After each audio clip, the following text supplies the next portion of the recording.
کیونکہ پارلیمنٹ میں جو وزیر قانون صاحب اور علی محمد خان صاحب کے درمیان بحث ہوئی تھی اللہ تعالیٰ کے جو نام پارلیمنٹ کی چھت پر آویزہ ہیں اس کے حوالے سے، تو ایسے ہی ایک بحث شروع ہو گئی ہے کہ اللہ تعالیٰ کا کو حاضر ناظر جان کے آپ کیا کہتے ہیں. تو میں نے بھی بریک سے پہلے کہہ دیا کہ 2018 کا الیکشن جو ہے وہ فیئر نہیں تھا اور 2024 کا بھی جو ہے وہ فیئر نہیں تھا. لیکن پاکستان میں حقیقت یہ ہے کہ کبھی بھی کوئی الیکشن فیئر نہیں تھا.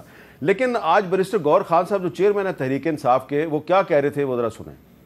یہ آئین کے خلاف قانون سازی ہو رہی ہے. سپریم کورٹ کی ججمنٹ اور ڈگری کو سیٹ اسائیڈ کرنے کی کوشش کر رہے ہیں. یہ سپریم کورٹ پہ حملہ کرنے والے ہیں. اس کو ہم سپریم کورٹ میں چیلنج کریں گے. کل آپ نے عوام کی جمع غفیر دیکھ لیا ہے اور یہ حکومت کے لیے نشان عبرت بنے گا. بہتر ہے شہباز شریف آج سے فون کر لے حسینہ واجد کو، طریقہ سن لے، فون کر کے راستہ پوچھ لے جانا پھر کس طریقے سے. عوام کے حقوق پہ ڈاکہ ڈالنے والوں کا یہی حق ہوتا ہے.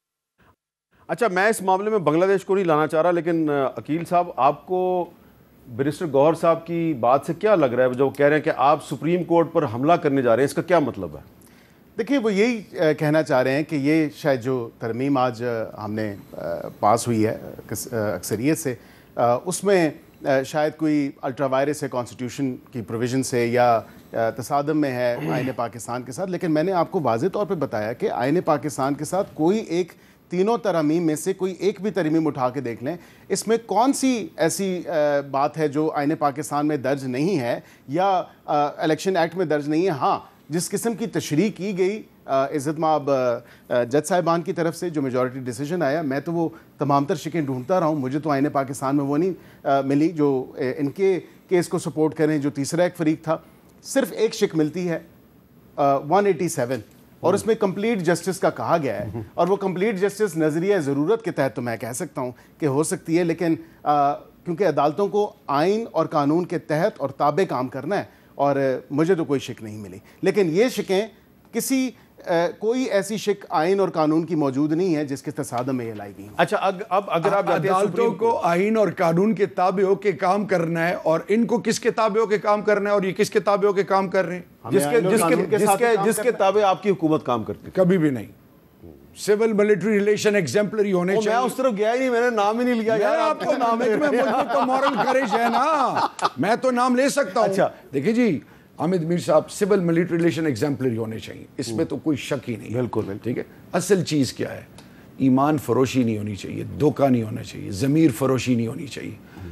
میں پارٹی میں، آپ شروع سے جانتے ہیں، کچھ آوازیں ہیں جو خان صاحب کے ساتھ ہمیشہ ایک چیز پہ کہ خان صاحب عوام عوام عوام.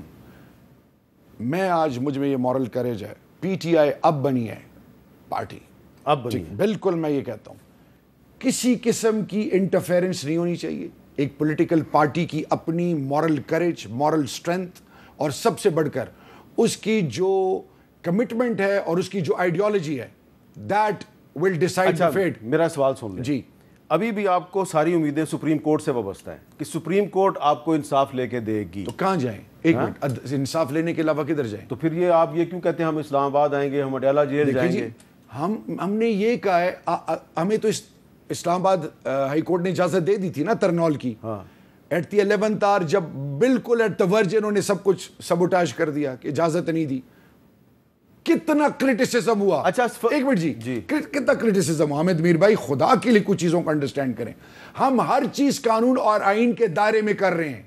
اسی لیے 1 سال سے میرا لیڈر 8/7 کے ڈیتھ سیل میں، اس کے ساتھ یہ جو ظلم کر رہے ہیں، بھابھی کے ساتھ، بشرا بی بی کے ساتھ جو یہ کر رہے ہیں، اسیران کے ساتھ جو کر رہے ہیں، ممبران کے ساتھ جو یہ کر رہے ہیں. ایک آخری سوال میں نے کرنا ہے عقیل صاحب سے، چھوٹا سا جواب دیجیے.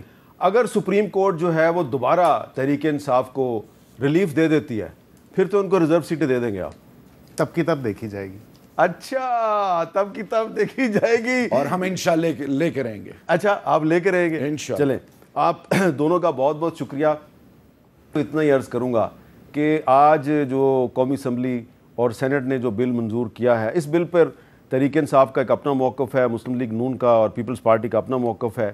لیکن یہ آپ ضرور دیکھ لیں کہ آپ کے اپنے اپنے سیاسی مفادات ہیں، لیکن اس وقت پاکستان کے جو حالات ہیں، جس صورتحال سے ہم گزر رہے ہیں، اس میں پاکستان جو ہے وہ افورڈ نہیں کرتا کہ آپ کے جو ریاستی ادارے ہیں وہ ایک دوسرے سے لڑیں.